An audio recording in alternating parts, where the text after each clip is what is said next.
Hey Matt, we're over at the Yurt and we're just cleaning up, trimming, mowing, doing all that. We're trimming up all these lower branches over here. We got that trimmed up real nice over there.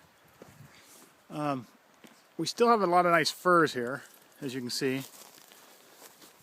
But right here, we got this mess right here. About 4 of them together. 2 of them are broken, one's dead, and one just has that skinny limb up there.